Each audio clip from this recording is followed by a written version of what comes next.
Imagine you wake up tomorrow morning, you reach for your phone, no signal. You walk to your car, press the start button, nothing. You drive to the ATM, the screen is black. At first you think it's a glitch, maybe the network is down, maybe a cyber attack, but it's not. The real reason sits 7,000 miles away on a small island in the Pacific, because the modern American economy runs on something smaller than your fingernail, a semiconductor chip.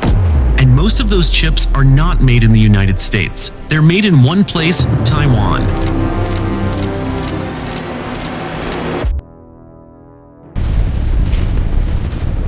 If those factories stopped tomorrow, cars across America would stop rolling, new iPhones would stop shipping, AI servers would go silent.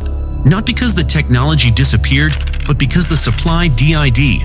This is the story of how the world's largest economy became dependent on one island, and why breaking that dependence might be the most complicated challenge America faces today. There was a time when the United States dominated the semiconductor industry. Factories across California, Texas, and Arizona produced the chips that powered the early digital revolution. Companies like Intel were global leaders. American engineers designed and manufactured the technology shaping the future. But in the 1990s, something changed. Wall Street started looking at semiconductor factories differently. They didn't see innovation, they saw massive capital costs. Chip factories were some of the most expensive industrial buildings ever constructed. Investors wanted higher margins, faster growth, bigger stock buybacks. Building billion-dollar factories didn't fit that strategy, so American companies made a decision. They would focus on designing chips and outsource the manufacturing. It sounded efficient, it sounded profitable, and for years, it worked. But that decision quietly shifted the center of the semiconductor world to another place.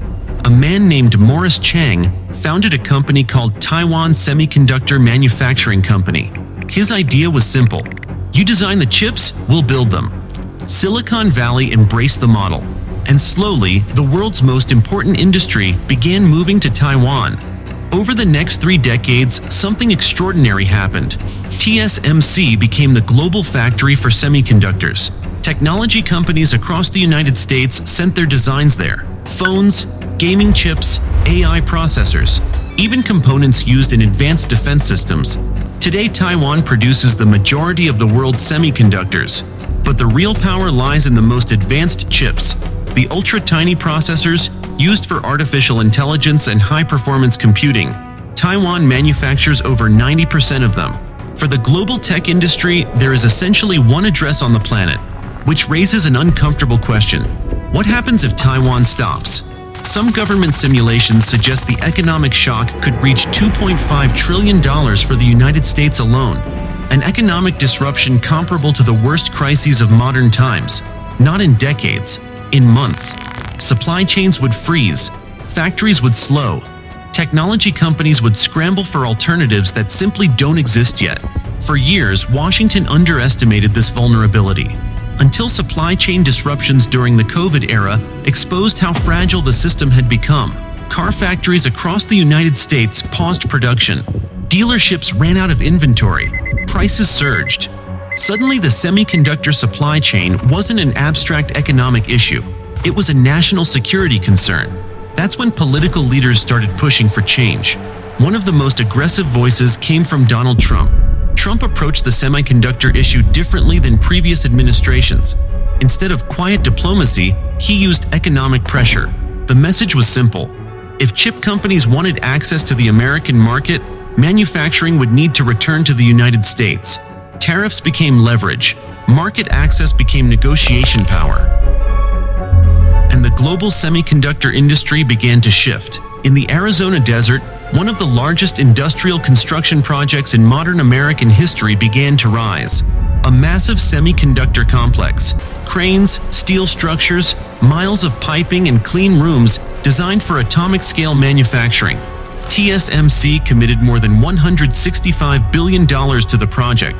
6 fabrication plants, research centers, advanced packaging facilities. The goal was ambitious. Bring leading-edge chip manufacturing back to American soil.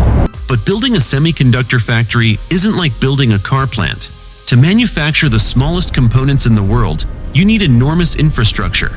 electricity consumption comparable to a small city, ultra-pure water systems running non-stop, and thousands of specialized engineers. The Arizona project is more than a factory. It's an attempt to rebuild an entire industrial ecosystem. There's an old saying in the semiconductor industry: you don't build a fab, you build a civilization. Taiwan spent decades constructing that ecosystem. Suppliers, training pipelines, precision equipment networks. Replicating it in the United States takes time, and there are challenges. Chip factories require enormous water resources, yet Arizona sits in one of the driest regions in North America. Power demand is equally intense. Advanced fabs operate 24 hours a day, every day. Then there's the human factor.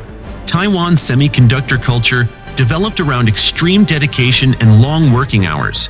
American engineers often expect a different balance between work and life.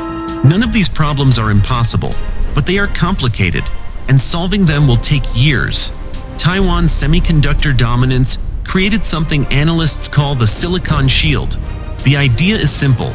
Because Taiwan produces the world's most critical technology, disrupting the island would damage the global economy. That interdependence provides a form of protection. But what happens if advanced chip manufacturing moves elsewhere? If production spreads to places like Arizona, Taiwan's strategic importance could change. Some analysts believe relocating semiconductor capacity strengthens global resilience. Others worry it could weaken Taiwan's geopolitical shield. Either way, the balance is shifting. The first chips from Arizona are only beginning to emerge, but the most advanced processors are still made in Taiwan, and they likely will be for several more years, which means the world is now in a race between construction schedules and geopolitical tension, between supply chain resilience and strategic uncertainty.